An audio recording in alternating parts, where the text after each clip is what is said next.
What is hands down the best diet for Hashimoto's and many autoimmune conditions? Let's find out.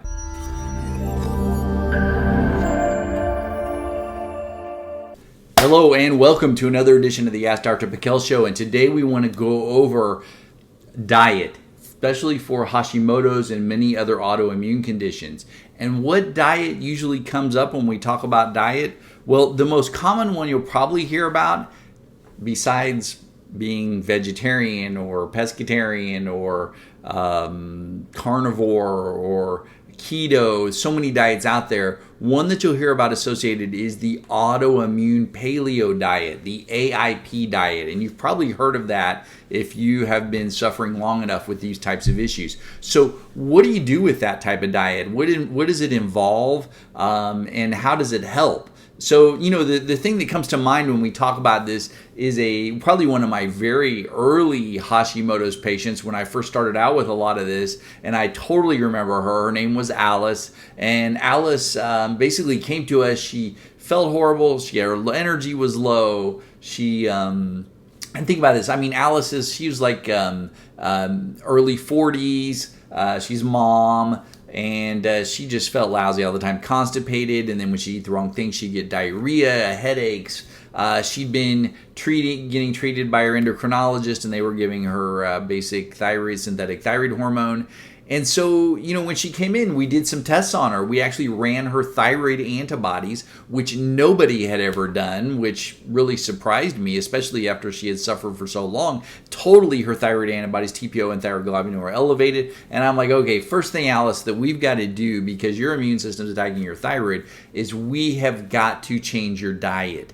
And I think maybe a little apprehensive at that point, even though she felt horrible. She said, okay, what are you going to do to my diet? Because that's going to require some change. All right, so what did we do? We went over this autoimmune paleo diet, and I'm going to go over it with you just the way I did with Alice. So first thing is the reason why we're doing this diet is because it eliminates a lot of food proteins that the immune system is reactive to. There's certain foods that you will eat if you have these types of issues that's like pouring gas on a fire every time you eat it, and it just can really flare up things, keep them going in the wrong direction. And we do not want that if we're trying to get you better. So, and this isn't always a forever diet. This is we use this initially, especially to get this fire under control, to get inflammation under control, especially, not only globally in the body, but in the gut also.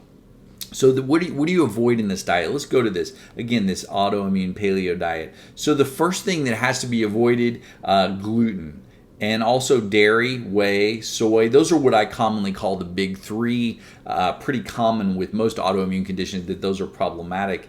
GMO proteins and all grains. I think when I said all grains, I think Alice's chin dropped to the floor, and I think she crossed her arms. So she was a little apprehensive to taking out all of her grains: rice, oats, tapioca, corn, millet. I mean, I think her next question was like, well, what am I going to eat? I love cheese. I love bread. They are my favorites. What am I going to eat? So that's the next part of this list. What can you eat on this type of diet? Well, number one, you can have all the vegetables that you want. Vegetables, amazing for you, pretty non-reactive. Fruit does fantastic. I would tend to stay with the low glycemic fruits. Healthy oils, and all meats. We're especially looking for these meats that are more free range, that are more grass-fed, organic, things like that.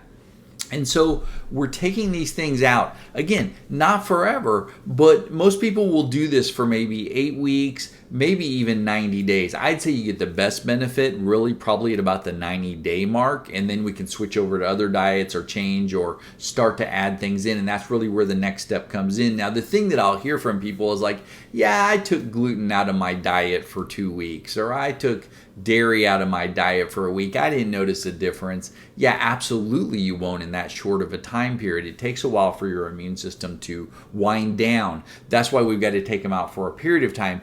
get that inflammation down and actually get the immune system to calm down. This is very important. And then it's not only just taking this stuff out and going through this diet, but then after that 8-week or 90-day period, then you can say, okay, now I'm going to start to add things back in. And you just don't start loading in foods. You do this in a systematic way. I would say about every 72 hours you add a new food in to say, hey, how did I do with that one? Because if you eat some dairy, you may say, hey, today I ate dairy. I didn't notice a thing.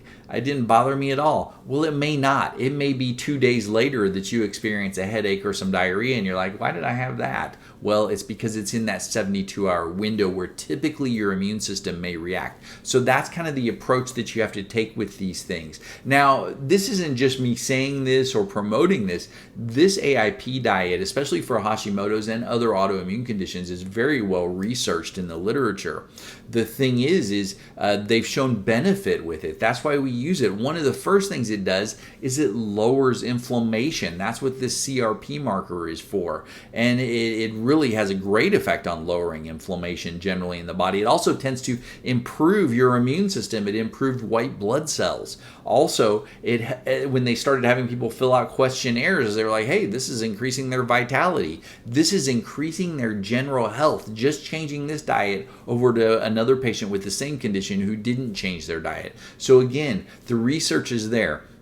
I hope everybody got some great information out of this, and if you have these types of issues, do dive into this autoimmune paleo diet, but be consistent, and there's tons of resources out there. It's like, well, what do I eat? How do I fix this? Google it. Tons of recipes out there, tons more information on AIP diet, so many things you can do with this. So hopefully everybody got some great information out of this. Watch this next video. I think you'll like it a lot. I think you'll find out even more there. God bless. I'll see you next time.